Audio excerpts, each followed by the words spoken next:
नमस्कार विद्यार्थी मित्रों, ધોરણ 11 સાયન્સ ચેપ્ટર 1 ભૌતિક જગત ફિઝિક્સ નો આજે બીજું લેક્ચર, જેની અંદર આપણે અગત્યના મુદ્દાઓ જેનો અભ્યાસ તમે નીચેના ધોરણમાં ભૌતિક વિજ્ઞાનના પ્રકરણોમાં કરી દીધેલો છે. અહીંયા આપણે એ મુદ્દાઓ ફરીથી હાઇલાઇટ કરીએ છીએ. પહેલા લેક્ચરની અંદર આપણે પ્રકાશ ચુંબકત્વ વિશે શીખ્યા હતા અને ત્રીજું ગતિ વિશે આપણે શરૂઆત કરી હતી, જેની અંદર અંતર, સ્થાનાંતર, વેગ, ઝડપ, સરેરાશ વેગ વગેરે મુદ્દાઓનો આપણે અભ્યાસ કર્યો હતો. આગળ જોઈએ આપણે ગતિની અંદર પ્રવેગ એટલે કોઈ પદાર્થના વેગમાં એકમ સમયમાં થતો ફેરફાર, એટલે કે એકમ સમયમાં ગતિમાન પદાર્થના વેગમાં થતા ફેરફારને આપણે પ્રવેગ તરીકે ઓળખીએ છીએ. પ્રવેગનો એકમ, પ્રવેગની વ્યાખ્યા અહીંયા આપણે જોઈએ પ્રમાણે વેગમાં થતો ફેરફાર ભાગ્યા આ ફેરફાર થવા માટે લાગતો સમય. એટલે પ્રવેગને આપણે એ તરીકે દર્શાવીએ તો વેગમાં થતો ફેરફાર, જો આપણે પદાર્થનો પ્રારંભિક વેગ u, તમે નીચેના ધોરણમાં આનો અભ્યાસ કરી ચૂક્યા છો, અને અંતિમ વેગ v લઈએ તો વેગમાં થતો ફેરફાર v માઇનસ u, અને એ ફેરફાર થવા માટે લાગતો સમય t લઈએ. એટલે આના એકમની આપણે વાત કરીએ મિત્રો, તો એકમ અહીંયા વેગનો એકમ અગાઉ શીખી ગયા મીટર પ્રતિ સેકન્ડ, અને ભાગ્યા સમય એટલે સેકન્ડ આવશે. બીજા ચેપ્ટરમાં આપણે એકમને કઈ રીતે દર્શાવવા એના કેટલાક નિયમો શીખીશું. એમાંનો નિયમ છે કે એને એક જ ગુણોત્તરમાં દર્શાવવાનો હોય છે, એટલે મીટર પ્રતિ સેકન્ડ સ્ક્વેર એ પ્રવેગનો એકમ થશે. હવે અહીંયા ખાસ એ સમજવાનું છે મિત્રો કે જો અંતિમ વેગ એ પ્રારંભિક વેગ કરતા મોટો હોય તો સ્વાભાવિક છે કે પ્રવેગનું મૂલ્ય, પ્રવેગ અહીંયા આપણને પ્લસ એટલે કે ધન મળે છે. અને પ્રવેગ ધન મળે એનો મતલબ કે શરૂઆતનો વેગ ઓછો હતો અને પછી વેગ વધે છે, અંતિમ વેગ વધુ છે, એટલે એના વેગમાં વધારો થાય છે. તો પદાર્થની એવી ગતિને પ્રવેગી ગતિ તરીકે આપણે ઓળખીએ છીએ. અને એનાથી ઉલટું, જો v લેસ ધેન u એટલે કે અંતિમ વેગ એ પ્રારંભિક વેગ કરતા ઓછો હોય તો એના વેગમાં સમય સાથે અહીંયા ઘટાડો થાય છે.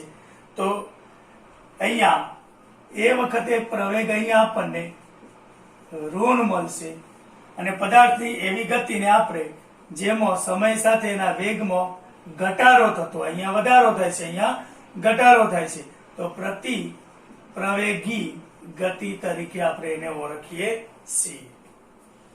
આ પ્રવેગની વ્યાખ્યા વિશે નીચેના ધોરણમાં આપણે અભ્યાસ કરી ચૂક્યા છીએ. ત્યારબાદ જોઈએ કે જ્યારે પદાર્થ નિયમિત અચળ પ્રવેગી ગતિ કરતો હોય તો એ અચળ પ્રવેગી ગતિ માટે એના સમીકરણો, જે મિકેનિક્સનો પાયો છે એમ આપણે કહી શકીએ. આ સમીકરણો આપણે ખાસ મિત્રો સમજવાના છે. તો અહીંયા અચળ પ્રવેગી ગતિના સમીકરણો જોઈએ આપણે.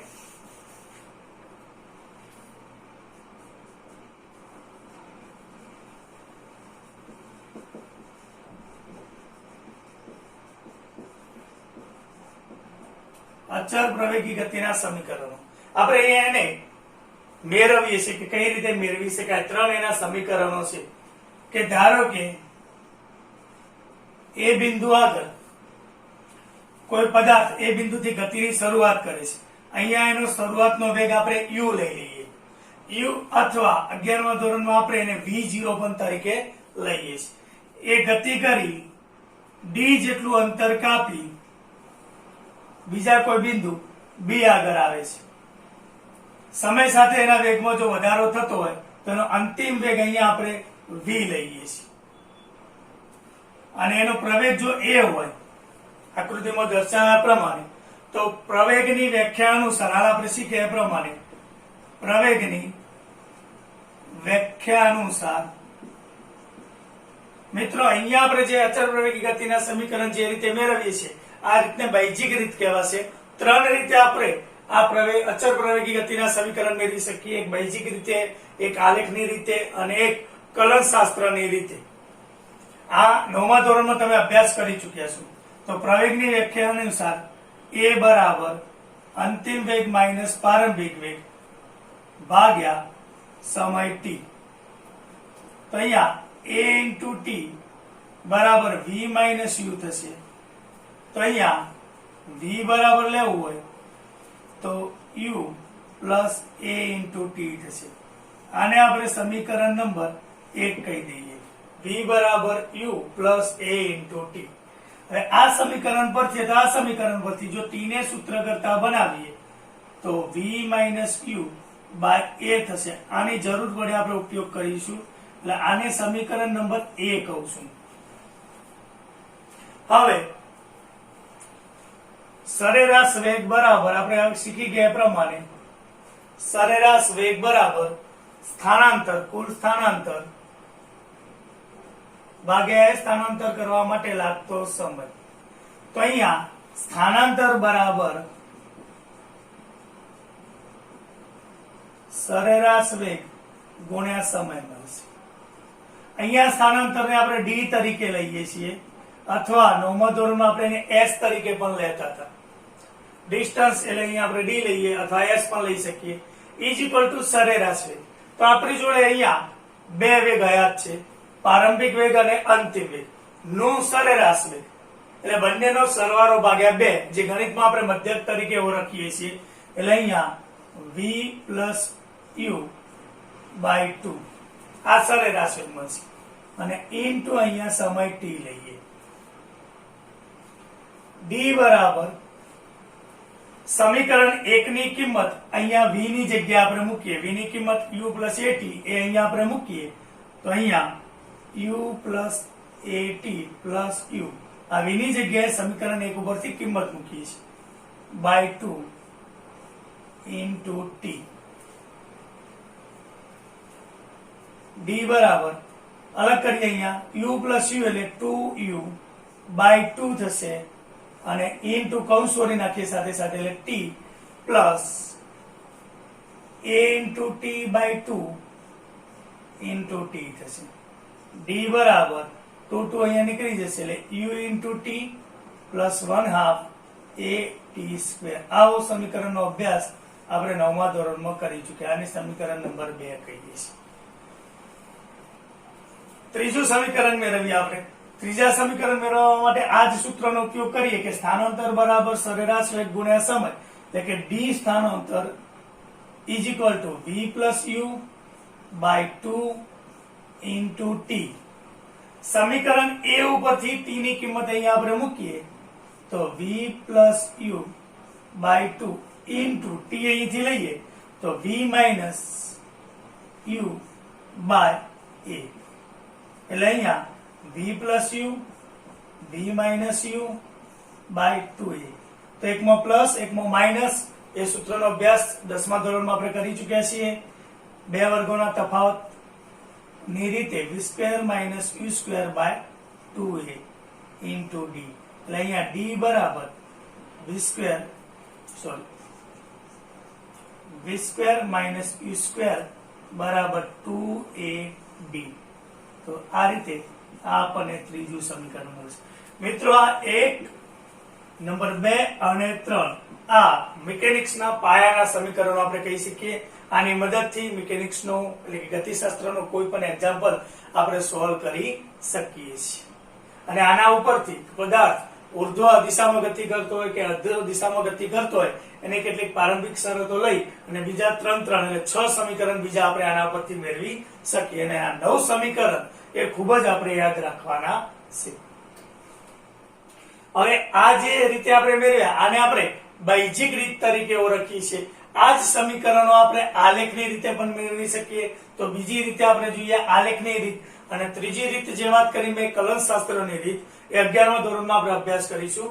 હવે અહીંયા આપણે આલેખની રીતે જોઈએ. આ બરાબર સમજાઈ ગયું છે મિત્રો? ખાલી એક વ્યાખ્યા પરથી ત્રણેય સમીકરણો આપણે મેળવી શકીએ છીએ. બીજી રીત લઈએ. પહેલી રીત હતી એ બાહ્યિક રીત હતી, યાદ રાખજો મિત્રો. હવે આલેખની રીતે આને આપણે સોલ્વ કરીએ છીએ. આલેખની રીતે અહીંયા આપણે આલેખની અંદર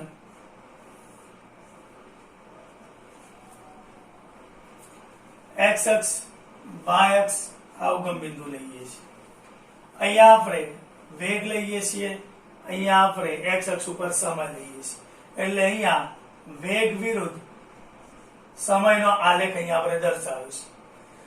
જૂની મેથડ પ્રમાણે પહેલું આપેલું એને વાય અક્ષ ઉપર દર્શાવતા હતા અને અહીંયા પછી આપ્યું એને એક્સ અક્ષ ઉપર દર્શાવી છે. નવા સિલેબસ પ્રમાણે આને આપણે ટી વિરુદ્ધ v નો આલેખ કહી શકીએ, કારણ કે પહેલું આપેલું એને એક્સ અક્ષ, બીજું આપ્યું એને આપણે વાય અક્ષ ઉપર દર્શાવીએ છીએ. આગળ જોયું એ પ્રમાણે કે કોઈ એક પદાર્થ એક પ્રારંભિક વેગ u થી ગતિની શરૂઆત કરી અને એ બિંદુથી આપણે એ બિંદુ લઈ લઈએ, અહીંયા સમતલમાં આને આપણે બી બિંદુ સુધી ગતિ કરે છે, જેનો અંતિમ વેગ એ v છે. શરૂઆતનો સમય અહીંયા ગતિની શરૂઆત કરે એટલે t બરાબર 0 લઈએ અને બી બિંદુએ પહોંચે ત્યારે સમય t બરાબર આપણે t લઈએ છીએ. તો a થી b સુધી એ અહીંયા ગતિ કરે છે, ત્યારે ઉદ્ભવતો પ્રવેગ a છે. અહીંયા a b c બિંદુ લઈ લઈએ અને અહીંયા આપણે d બિંદુ લઈએ છીએ. તો અહીંયા આ રીતનો એક આપણને abc ત્રિકોણ મળશે અને acdo એક આપણને લંબચોરસ મળે છે. હવે અહીંયા જોઈએ આપણે તો આ જે આપણને બીસી માપ મળશે એ આખું માપ અહીંયા જોઈએ તો આ જે છે એ v છે અને આટલું માપ એ u છે, માટે આ v માઇનસ u મળશે. આ સમય t મળશે, સોરી આ અંતર જે છે એ u મળશે. આ જે છે ગેપ સમય એ t છે, તો t બરાબર t અને અહીંયા t બરાબર 0 આપેલું છે. તો આ બે ભાગ જે છે એને આપણે ખાસ ધ્યાનમાં રાખવાના છે.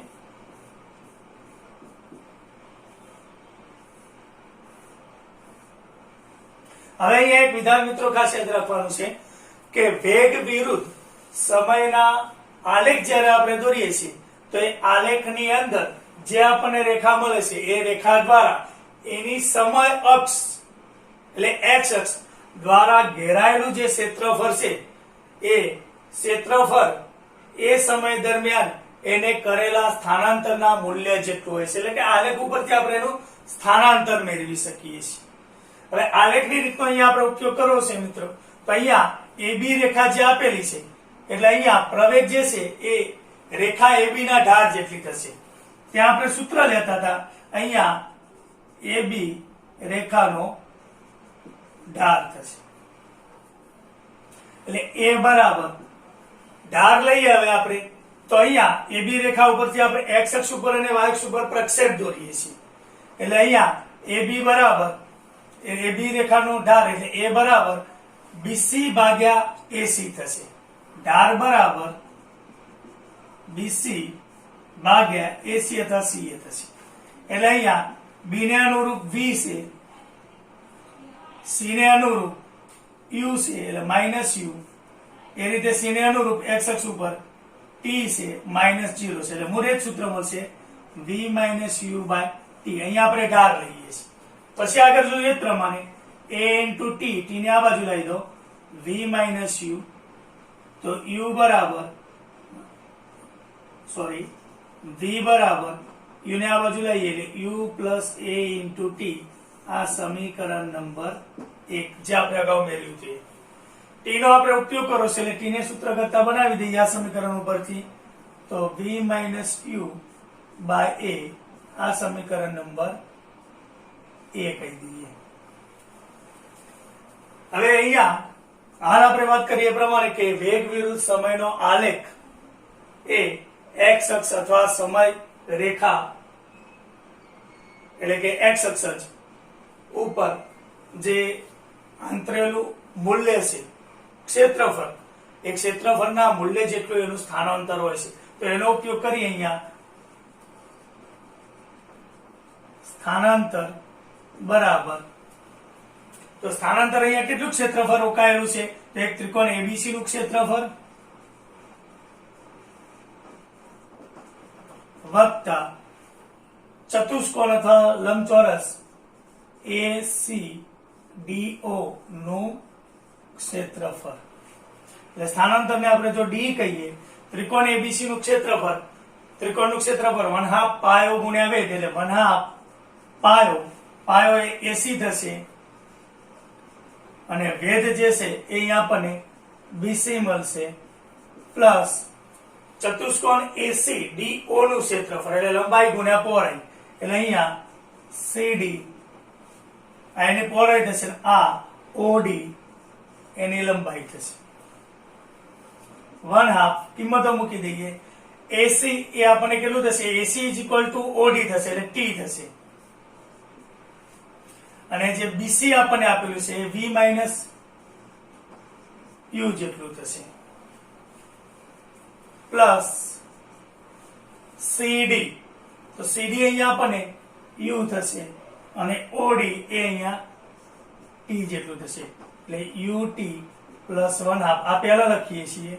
V માઇનસ U, તો અહીંયા સીધું જ આપણે જોઈએ, અથવા અહીંયા આપણને આપેલું છે કે V માઇનસ U ને સૂત્ર કરતા બનાવીએ આપણે, તો A ઇન્ટુ T થશે, એટલે V માઇનસ U ની જગ્યાએ A ઇન્ટુ T મૂકી દઈએ, A ઇન્ટુ T. એટલે આપણે અગાઉ જે મેળવ્યું હતું એ જ બીજું સમીકરણ આપણને અહીંયા મળી જશે, પણ અહીંયા આપણે આલેખની રીતનો ઉપયોગ કરીએ છીએ. આગળ જોઈએ પ્રમાણે સ્થાનાંતર બરાબર સરેરાશ વેગ ગુણ્યા સમય. ડી સરેરાશ વેગ, બે વેગ આપેલા છે આપણે, v પ્લસ u બાય 2 અને ઇન્ટુ સમય t, એ સમીકરણ એ ઉપરથી લઈએ તો v minus u by a, એટલે અગાઉ મેળવીએ પ્રમાણે v square minus u square by 2a, એટલે અહીંયા v square minus u square બરાબર 2ad.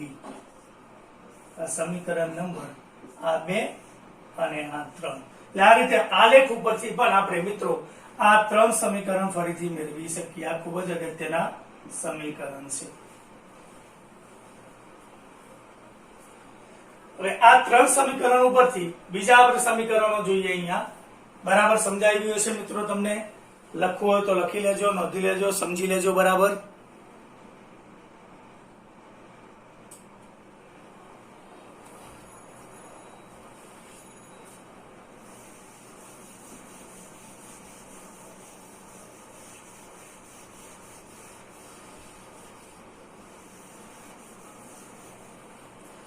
એટલે આના ઉપરથી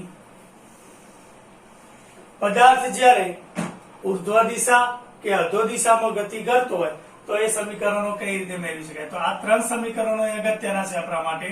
એક પહેલું સમીકરણ આપણે જોયું કે v બરાબર u plus a into t. બીજું સમીકરણ, ઘણી વખત u ની જગ્યાએ આપણે v0 પણ લઈએ છીએ. d બરાબર ut પ્લસ 1/2 at સ્ક્વેર. ત્રીજું v square minus u square બરાબર 2ad. આ 3 સમીકરણો. આ 3 સમીકરણો ઉપરથી પદાર્થ જ્યારે ઉર્ધ્વ દિશામાં ગતિ કરતો હોય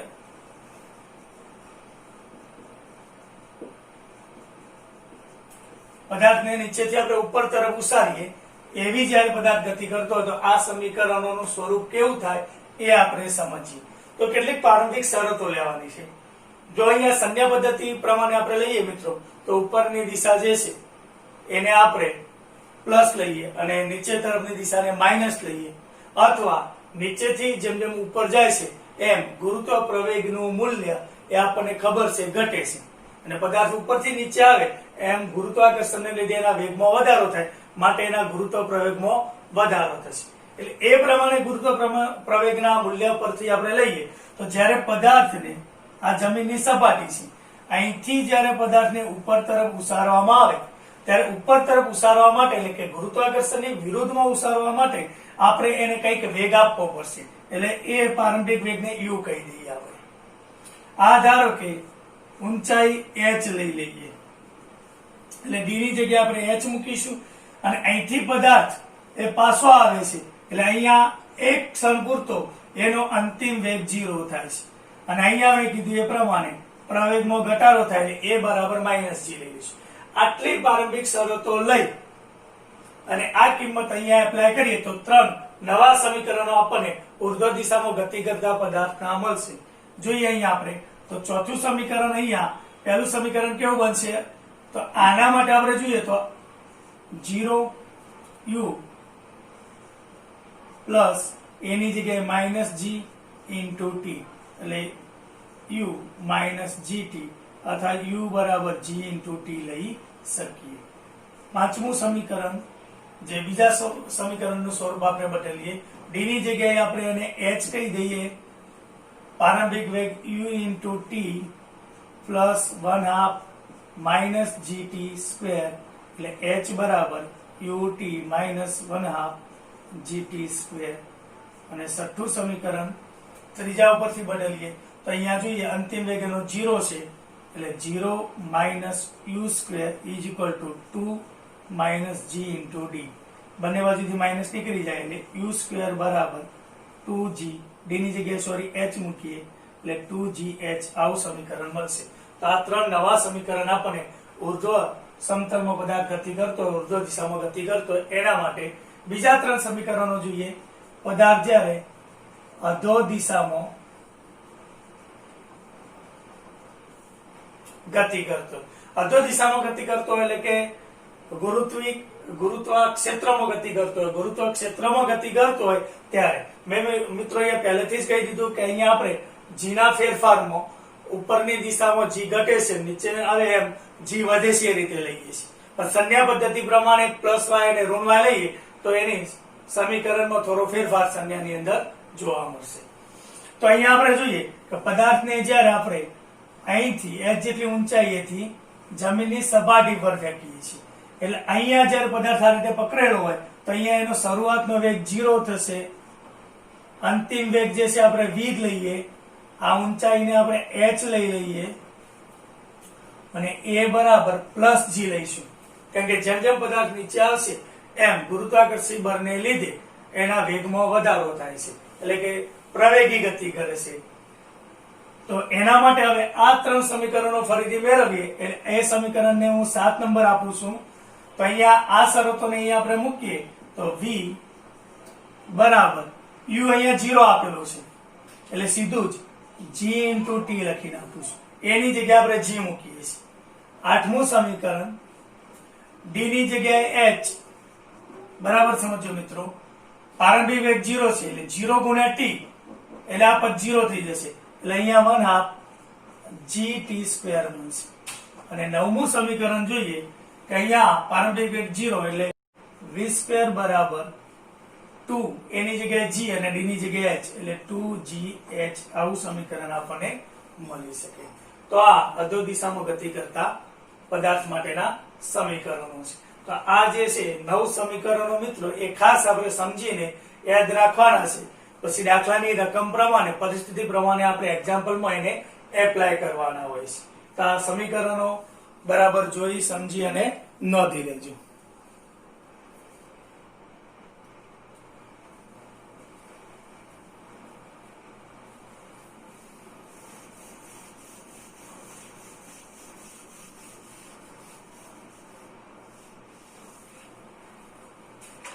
ત્યારબાદનો મુદ્દો આપણે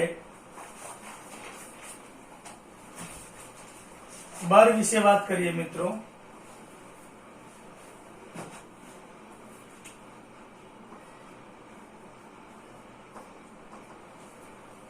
બળ વ્યવહારિક જીવનની અંદર મિત્રો આપણે જોઈએ છીએ કે ઘણી જગ્યાએ એ આપણને ખુદને બળનો અનુભવ થતો હોય છે.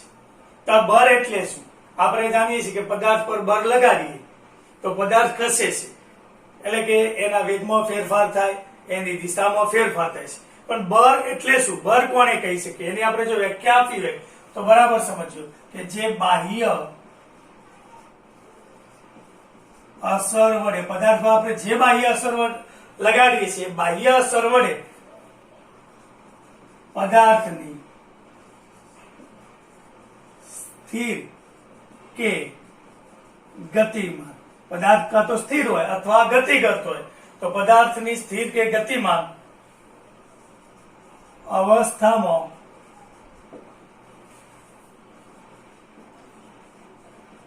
ફેરફાર થાય તો એ બાહ્ય અસરને આપણે શું કહીશું? બળ તરીકે ઓળખીએ છીએ. હવે આપણે વિચારીએ કે ધારો કે કોઈ પદાર્થ પર બળ લાગે છે, તો બળને લીધે પદાર્થમાં કેવા ફેરફાર જોવા મળશે? તો એમાં પહેલું જોઈએ આપણે એક કે કોઈ રબરનો દરો હોય અને આપણે બે હથેળી વચ્ચે લઈ અને આપણે એને પ્રેસ કરીએ તો એના આકારમાં ફેરફાર થાય છે. એટલે કે પદાર્થનો એટલે કે તેનો આકાર બદલાય. કેવા ફેરફાર થાય એના વિશે જોઈએ છે. એનો આકાર બદલાય. બીજું જોઈએ કે પદાર્થનું સ્થાન બદલાય.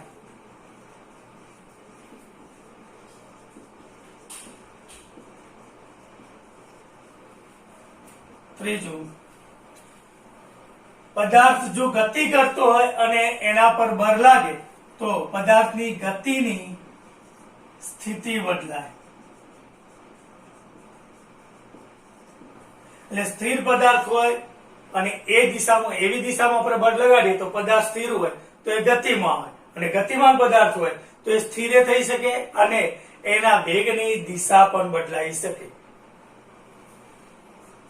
એટલે ચોથું અહીંયા આપણે લઈએ કે ગતિમાન પદાર્થનો વેગ બદલાય. વેગમાં ફેરફાર ત્રણ રીતે થાય છે. વેગનું મૂલ્ય બદલાય, મૂલ્ય અચળ રહે અને માત્ર દિશા પણ બદલાઈ શકે એટલે કે દિશા બદલાય, અને ત્રીજું જોઈએ મૂલ્ય અને દિશા બંને બદલાય. એટલે આવા ફેરફાર આની અંદર થઈ શકે છે. બળના એકમની વાત કરીએ મિત્રો તો એનો એકમ, આમ આપણે ન્યૂટનનો ગતિનો બીજો નિયમ શીખી ગયા છીએ કે F બરાબર ma, અને આના ઉપરથી આનો એકમ લખવો હોય તો કિલોગ્રામ મીટર પ્રતિ સેકન્ડ સ્ક્વેર, અથવા વૈજ્ઞાનિકના નામ ઉપરથી એનો બીજો એકમ છે ન્યૂટન તરીકે આપણે એને ઓળખીએ છીએ. બળના પ્રકાર જોઈએ તો મુખ્ય બે પ્રકારમાં આપણે જોઈએ સંતુલિત બળો. આ તમે 9મા ધોરણની અંદર જે અભ્યાસ કરાય એ જ હું અહીંયા રિવિઝન કરાવું છું. આમ મુખ્ય બે પ્રકારના બળો હોય મિત્રો, બરાબર સમજો કયા કયા પ્રકાર? તો એક સંપર્ક બળ અને બીજું ક્ષેત્ર બળ. પહેલા આની થોડી ચર્ચા કરો. સંપર્ક બળ કોને કહેવાય? કે ધારો કે મારી જોડે આ ડસ્ટર છે, આ ડસ્ટરને એક જગ્યાએથી બીજી જગ્યાએ લઈ જવું હોય તો એના માટે મારે હાથ વડે ડસ્ટરનો ભૌતિક સંપર્ક કરવો પડે અને પછી બળ લગાડવામાં આવે તો એવા બળને શું કહેવામાં આવે? સંપર્ક બળ. કે જ્યારે કેટલાક બળો એવા છે કે અહીંથી આ પેનને નીચે જમીનની સપાટી પર મોકલવી છે તો મારે એને ઉપર કોઈ પણ પ્રકારના સંપર્ક વિના અહીંથી મૂકી દઈશ એટલે તરત જ એ નીચે જશે. એટલે ગુરુત્વાકર્ષણને લીધે નીચે જાય આપણે જાણીએ છીએ. એટલે ગુરુત્વાકર્ષણ બળ લોચુંબકની જોડે, મેગ્નેટની જોડે કોઈ લોખંડની વસ્તુ લઈ જવામાં આવે તો ક્ષેત્રની અસરને લીધે એના તરફ આકર્ષાય છે.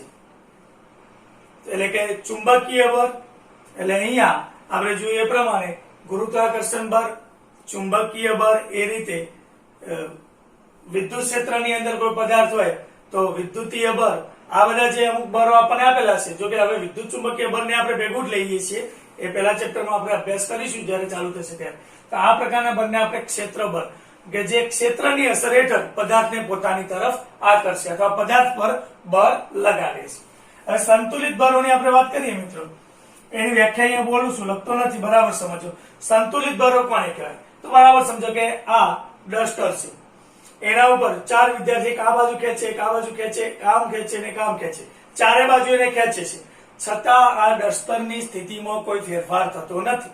એટલે કે આ બાજુ જે બે વિદ્યાર્થીઓ છે એ સમાન મૂલ્યના પરસ્પર વિરુદ્ધ, એ જ રીતે આ બાજુ સમાન મૂલ્યના પરસ્પર વિરુદ્ધ બળ લગાડે છે, માટે ડસ્ટરની સ્થિતિમાં કોઈ ફેરફાર થશે નહીં. તો આ જે ચારે બળો લાગે છે એની પરિણામી અસર ડસ્ટર ઉપર કેવી છે? શૂન્ય છે. તો આવા બળોને શું કહેવાશે? સંતુલિત બળો. એટલે વ્યાખ્યા આપણે આપવું કે જે બળોની સંયુક્ત અસર હેઠળ પદાર્થની સ્થિર અથવા ગતિમાન અવસ્થામાં કોઈ પણ પ્રકારનો ફેરફાર ન થતો હોય, બરાબર સમજો કે જે બળોની સંયુક્ત અસર હેઠળ પદાર્થની સ્થિર કે ગતિમાન અવસ્થામાં કોઈ પણ પ્રકારનો ફેરફાર ન થતો હોય તો એવા બળોને આપણે શું કહીશું? સંતુલિત બળો તરીકે ઓળખીએ છીએ. બીજું જોઈએ એનાથી ઉલટું, અસંતુલિત બળો. હવે તમને આની વ્યાખ્યા સમજાઈ જશે. અસંતુલિત બળો મિત્રો આપણે કોને કહીશું કે જે બળોની સંયુક્ત અસર હેઠળ સ્થિર અવસ્થામાં રહેલો પદાર્થ એ ગતિમાન અવસ્થામાં આવે અથવા ગતિમાન અવસ્થામાં રહેલો પદાર્થ ના વેગમાં ફેરફાર થાય. એ આગળ જોઈએ એ પ્રમાણે મૂલ્ય બદલાય, દિશા બદલાય, મૂલ્યની દિશા બંને બદલાય. તો એવા બળોને આપણે અસંતુલિત બળો તરીકે ઓળખીએ છીએ. બરાબર સમજી લેજો. હવે બરાબર સમજો મિત્રો કે પદાર્થ પર જ્યાં સુધી આવા અસંતુલિત બાહ્ય બળ ન લાગે ત્યાં સુધી પદાર્થ એ પોતાની સ્થિતિ જાળવી રાખે છે. એટલે કે પોતે સ્થિર હોય તો સ્થિર રહેશે અને ગતિ કરતો હોય તો અચળ વેગી થી ગતિ એ જાળવી રાખે છે. તો પદાર્થના આવા ગુણધર્મને આપણે અગાઉ શીખી ગયા છીએ એ પ્રમાણે જડત્વ તરીકે ઓળખીએ છીએ અથવા એને જડત્વના નિયમ તરીકે ઓળખીએ. અને આ જડત્વનો નિયમ એ જ ન્યૂટનની ગતિના 3 નિયમો. એમાંનો પહેલો નિયમ લઈએ આપણે તો પ્રથમ નિયમ એ આ જડત્વનો નિયમ એ જ એનો પ્રથમ નિયમ છે.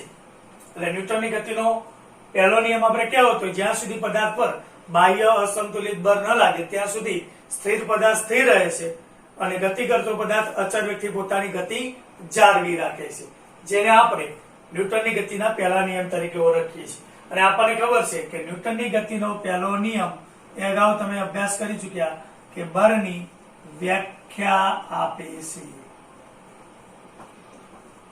ન્યૂટનની ગતિના બીજા નિયમની આપણે વાત કરીએ તો બીજો નિયમ એ બળનું મૂલ્ય આપે છે. F બરાબર ma. બળનું મૂલ્ય આપે છે. અને ત્રીજો નિયમ કે પદાર્થ કોઈ એક પદાર્થ પર બીજા પદાર્થ દ્વારા જેટલું બળ લાગે એટલું જ બળ એ પહેલા પદાર્થ દ્વારા બીજા પદાર્થ પર લાગે છે. એટલે કે આ બંને બળ જેને આપણે આઘાત અને પ્રત્યાઘાતી બળ કહીએ છીએ, ક્રિયા અને પ્રતિક્રિયા તરીકે આપણે એને ઓળખી શકીએ. એટલે આઘાત અને પ્રત્યાઘાત, આઘાત અને પ્રત્યાઘાતી બળ સમાન મૂલ્યના અને પરસ્પર વિરુદ્ધ હોય છે. આ ન્યૂટનની ગતિનો ત્રીજો નિયમ છે, જેનો અગાઉ આપણે અભ્યાસ કરી ચૂક્યા છીએ. આની સાથે સાથે બીજી થોડીક વ્યાખ્યાઓ સમજી લઈએ. આમાં તમને સમજાઈ ગયું હશે મિત્રો બળ વિશે. તો આગળ જોઈએ અહીંયા આપણે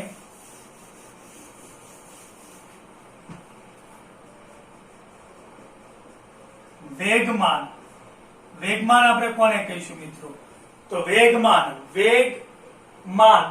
એટલે વેગ કરતા અહીંયા વેગમાન દ્વારા આપણને પદાર્થની કંઈક વધુ માહિતી મળે છે. પદાર્થના દર અને વેગના ગુણાકારને પદાર્થનું વેગમાન કહીએ છીએ. એટલે વેગમાન બરાબર લખવું હોય તો પદાર્થનું દર ગુણ્યા એનો વેગ. કોઈ પણ ભૌતિક રાશિ હોય મિત્રો, ખાસ એનો એકમ આપણને આવડતો હોવો જોઈએ. 11માના બીજા ચેપ્ટરમાં આપણે કેટલીક ભૌતિક રાશિના પારિમાણિક સૂત્રો કઈ રીતે બનાવવા એ શીખીશું. પણ પારિમાણિક સૂત્રો બનાવવા માટે એક ભૌતિક રાશિનો અન્ય ભૌતિક રાશિ સાથેનો સંબંધ આપણને ખ્યાલ હોવો જોઈએ. એટલે ટૂંકમાં કહીએ તો એનું સૂત્ર ખબર હોવું જોઈએ અથવા એનો એકમ ખબર હોવો જોઈએ. તો એના એકમની વાત કરીએ તો એકમ આના પરથી સીધો જ આપણને મળશે. દરનો એકમ કિલોગ્રામ છે અને વેગનો એકમ મીટર પ્રતિ સેકન્ડ. એટલે કિલોગ્રામ ઇન્ટુ મીટર પ્રતિ સેકન્ડ એ એનો વેગમાનનો એકમ થશે. સૂત્ર લેવું તો વેગમાન p લઈએ છીએ.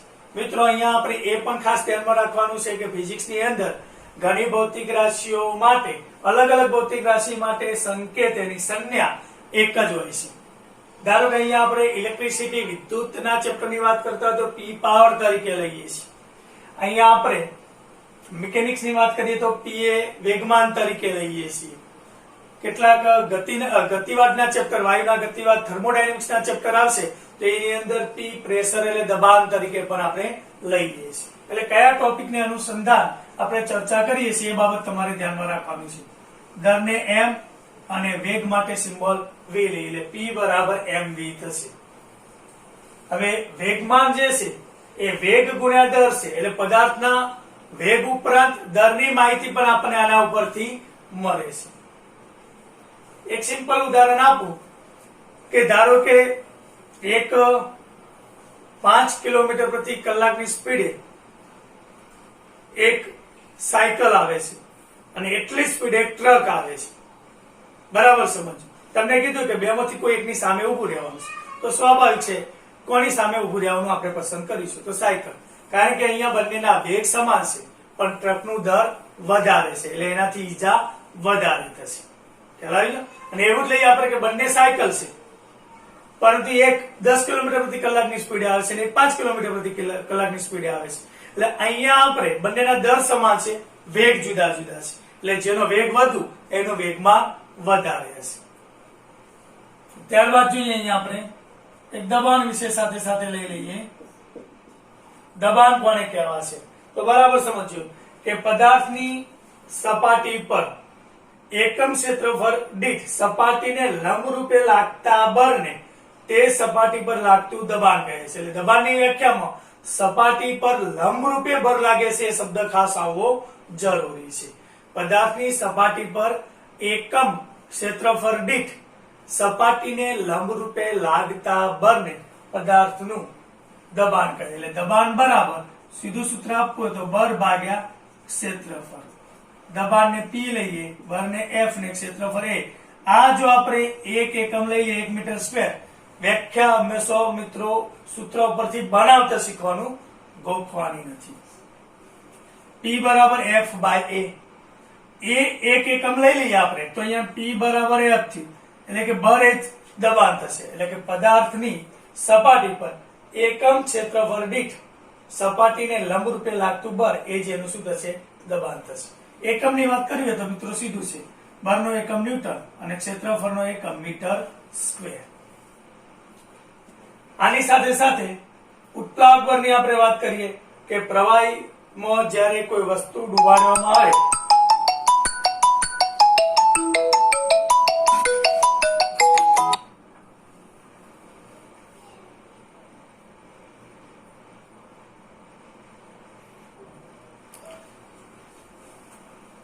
પ્રવાહીમાં જ્યારે કોઈ વસ્તુ ડુબાડવામાં આવે કે પ્રવાહીમાં મૂકવામાં આવતા પદાર્થ પર પ્રવાહી દ્વારા ઉર્ધ્વ દિશામાં લાગતા પરિણામી બળને એ આપણે ઉત્પ્લાવક બળ તરીકે ઓળખીએ છીએ, જે આપણે અગાઉ આર્કિમિડીઝના સિદ્ધાંતમાં શીખી ગયા છીએ.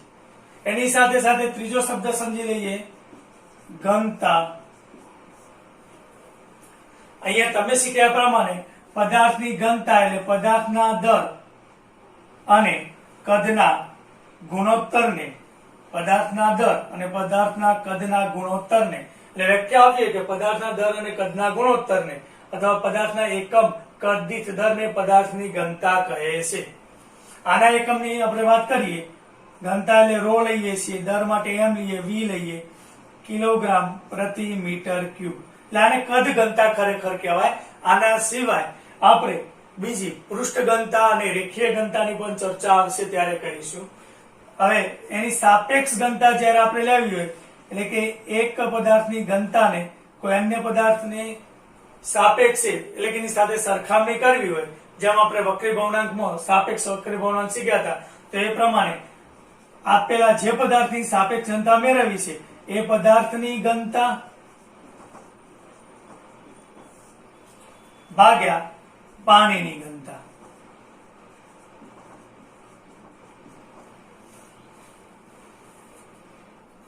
તો મિત્રો આજે આપણે અહીંયા સુધી રાખીએ છીએ. નેક્સ્ટ લેક્ચરમાં આવા જ ફિઝિક્સના અગત્યના મુદ્દાઓ જે આગળ અભ્યાસમાં આપણને ખૂબ જ ઉપયોગી થવાના છે એના વિશે આપણે અભ્યાસ કરીશું. નમસ્તે, થેન્ક યુ.